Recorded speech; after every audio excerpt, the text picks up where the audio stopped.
Hi guys, so I'm making this video to tell you guys a crazy story. This one is kind of sad, but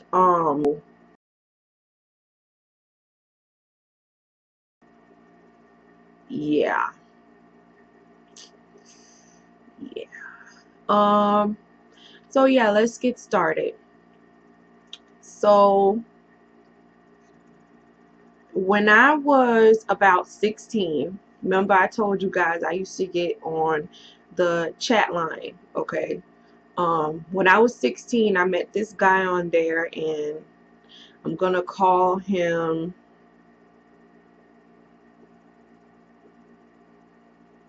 David. His name is not David.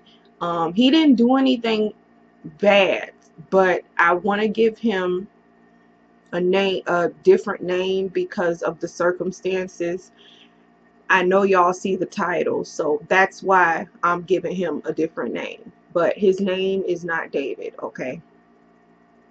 So, I got on the chat line one day. I was 16, bored, which I was bored, and I met this guy named David on the chat line, and we talked for hours until the sun came up, and we exchanged phone numbers because he was 17. He was 18. He had just turned 18 and I was 16. So we had this long conversation about everything. Like, we just talked and talked and talked until the sun came up. So we exchanged phone numbers and we talked like that all the time. Sometimes it was about nothing, like every time we talked, we would talk until the next day. It was crazy, but yeah. So um David asked me, if we could meet. And I was scared. I was very scared to meet him, because I thought he wouldn't like me. I thought that, he wouldn't talk to me anymore because, I was very self-conscious. So I didn't think that I was pretty enough. So he was like, I don't care how you look, I love your personality. I have to meet you and all this. And I'm like, okay, okay. So we met, like, after we had talked for like 2 weeks, okay? We talked for 2 weeks, and we always talked the same way until the next day. We always talked like that.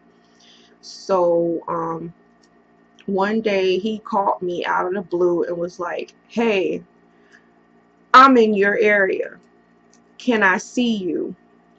And I said, no. And he was like, come on, please. I have to meet you. I have to meet you. He's like, I feel like you're going to be my wife one day. And I was like, don't tell me that. And he was like, yes, you're going to be my wife one day, regardless of what you feel about it. And he would like try to make me laugh, and he always had a joke to tell, and he was just this all around sweet guy. He was a very sweet guy. So I was like, no, no, I don't want you to see me yet. And I told him how I felt. Like, I told him the most truest things of my heart, okay? And I was like, I'm scared you might not like me. What if I don't look like how you think I look? And he was like, I don't care.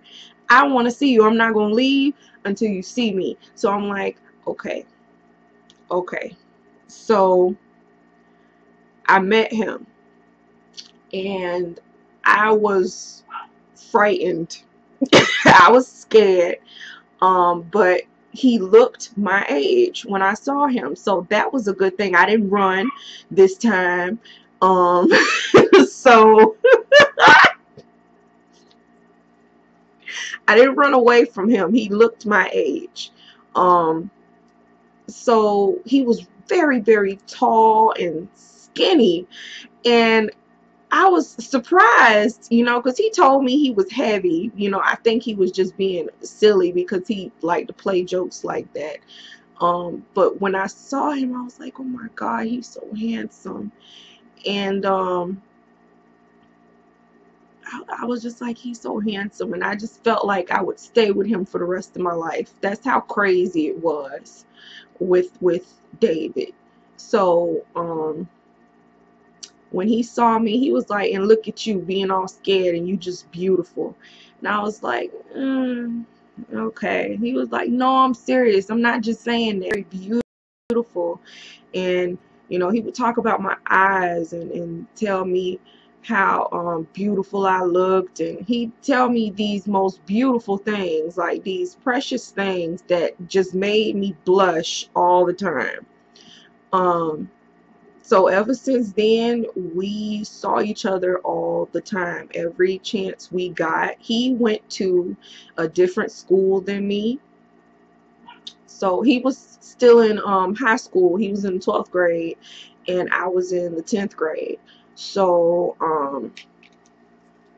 he went to a different high school than me. And because he lived like 4 cities away from me. So, you know, he lived like 45 minutes to an hour away. So he went like to way different schools. But he always told me that, oh, when I graduate, we gonna do this, we gonna travel the world, we gonna see everything, and oh, we gonna grow old together. He would always tell me the sweetest things like that. And our relationship was like 98% perfect. We had our days where we would disagree about stuff. You know, we would argue, but we would always call each other back. And sometimes the lines would be busy because we'd be calling each other at the same time.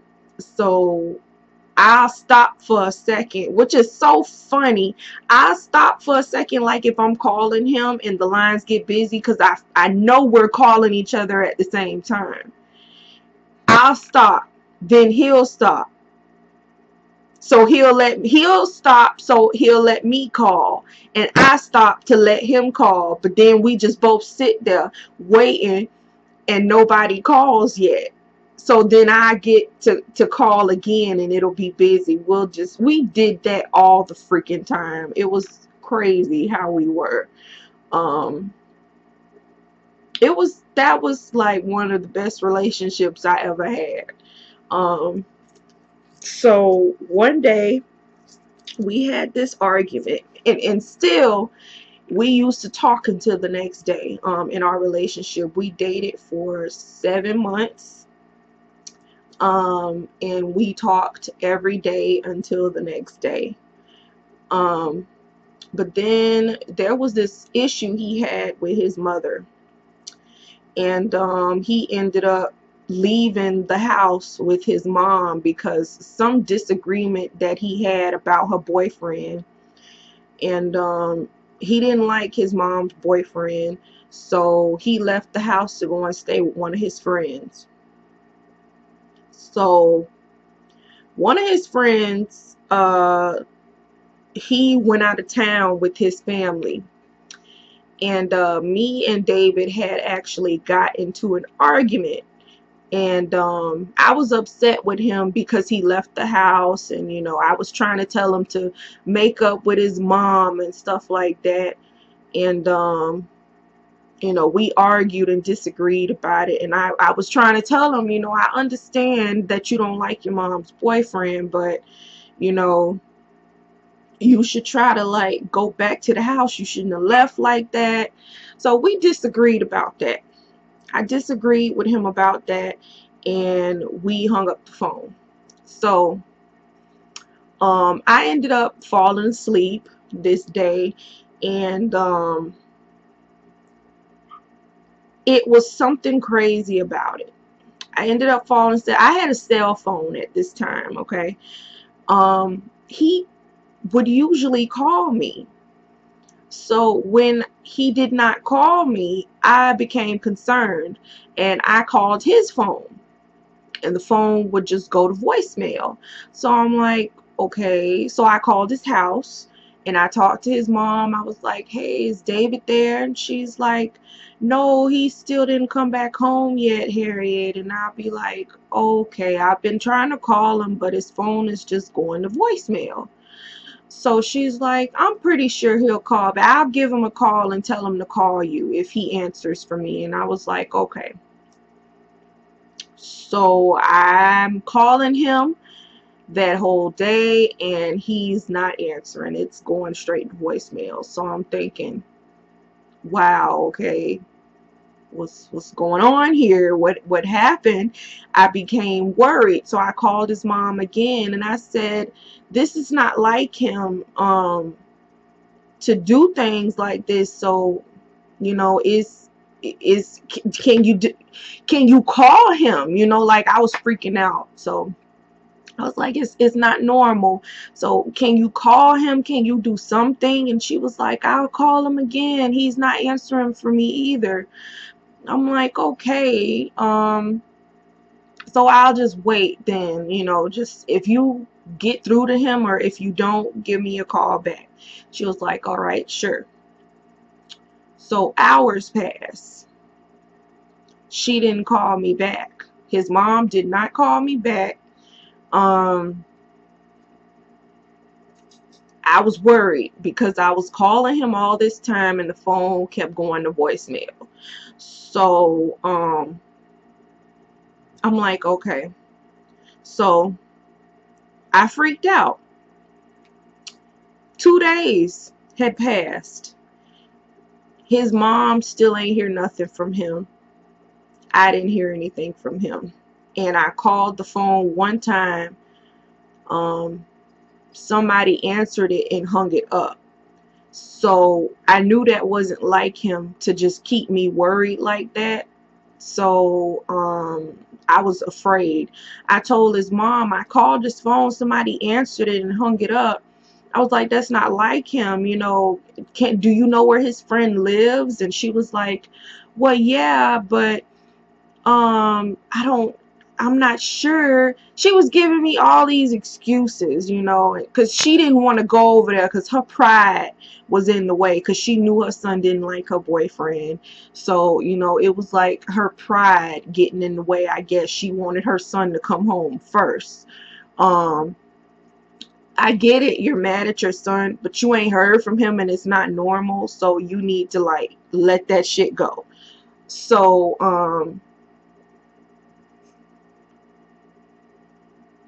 So,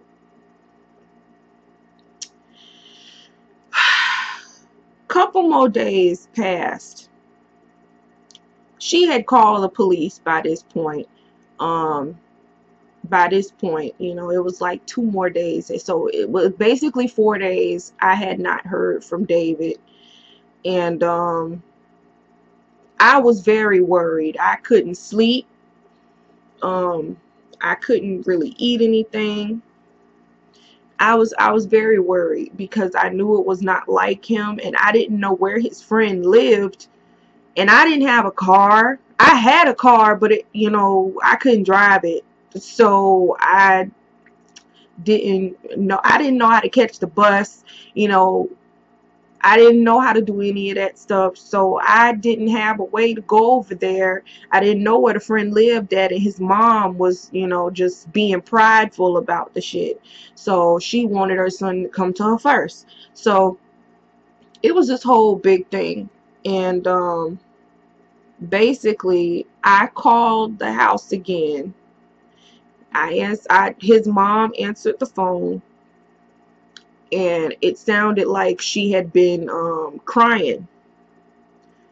And I was like, hi, Miss such and such. I don't even want to say a name because I'll say Mrs. Smith, okay? His last name is not Smith, but I'm just gonna say Miss Smith. I said, hi, Miss Smith, this is Harriet. Did you hear anything from David? And she was like, yes, honey. And I was like, well, is he okay? And she was like, Hold up, my computer just froze. She was like, no, baby, they found David dead at his friend's apartment.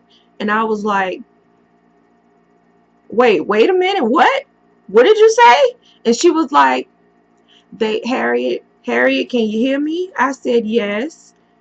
She said, they found David dead at his friend's apartment. He had been shot in the head. They think it was during a robbery. And I said to her, don't tell me that. And she was like, Harriet, he's dead. And I was like, please don't tell me that. And I screamed on the phone. I screamed. I hollered. I was home by myself, so nobody even came and asked me what happened. But I hollered.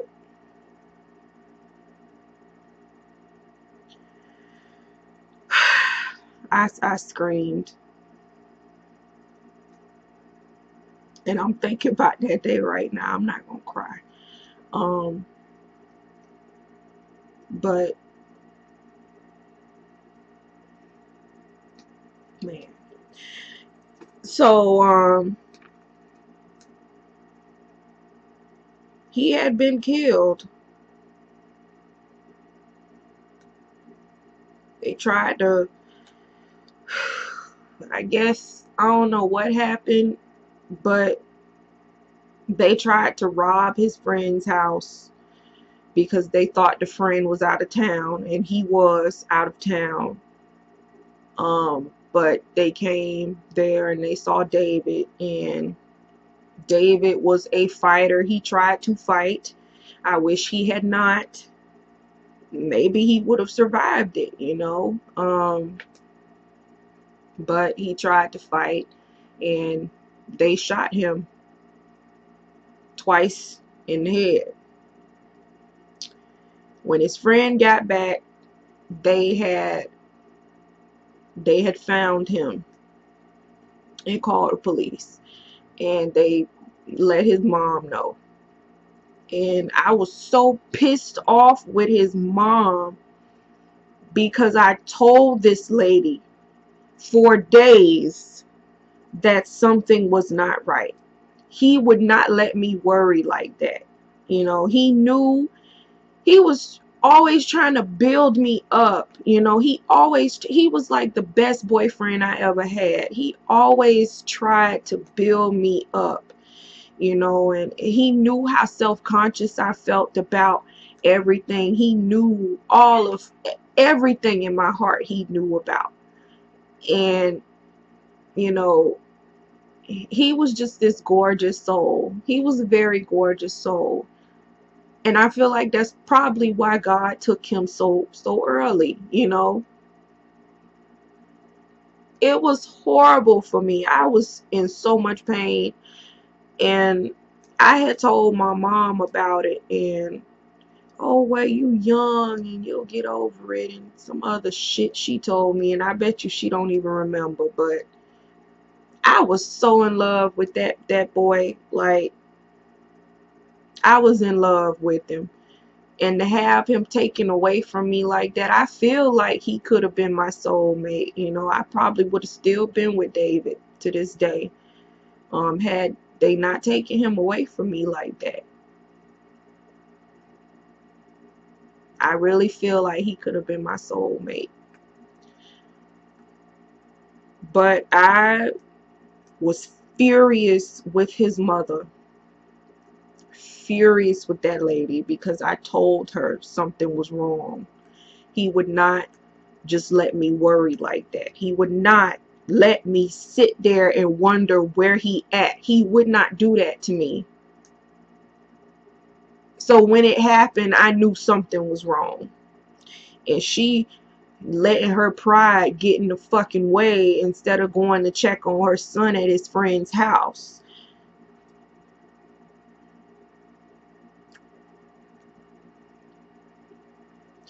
Anyway, he had a funeral. His mom invited me to the funeral. I didn't want to go. I did go to the wake, which was difficult for me. So that's why I didn't go to the funeral, because I'm not good at funerals. I don't like seeing people who I love in a casket. I don't like that. So I I don't go. I didn't even want to go to my grandma's funeral. My mom made me go. I didn't want to go. I didn't want to look at her. I didn't want to see her laid in no casket. None of that. But I had to go to my grandma's funeral. I didn't want to. I'm not good at funerals. But I did go to David's wake, and they had him dressed so handsomely in his casket.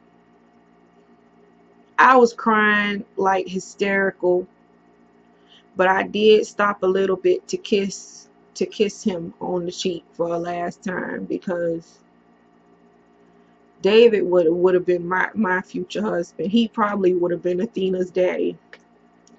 I probably would have had way more kids. Who knows? Because he was a special kind of person. He was very special to me. Best relationship I ever had. So the crime was solved. They did find the person who shot David. I was pissed the fuck off, because I'm just like, why did you have to shoot him? You know, why did you have to shoot him?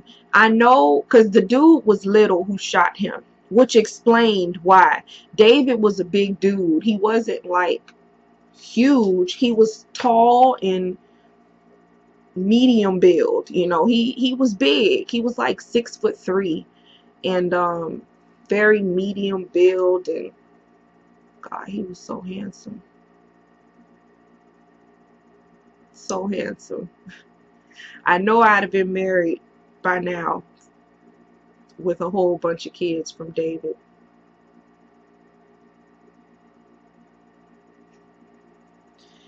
But yeah. I'll just say his real name at the end of the video. His real name was Bernard. Um so yeah, that was his real name. But yeah, he probably would have been my husband by now. Who knows? But I never got a chance to know, because they took him from me so early. Um, to this day, I'm still kind of mad at his mama, but you know what she could have did. He probably was already dead by the time I started getting worried. So yeah, the bitch who shot him is still in jail. He is not getting out. So yeah, he enough for life. He should be. They should have killed him. I probably shouldn't say nothing like that, but it's okay. God will forgive me. So yeah. Anyway, that's it. And yeah, that is the story of how my boyfriend died.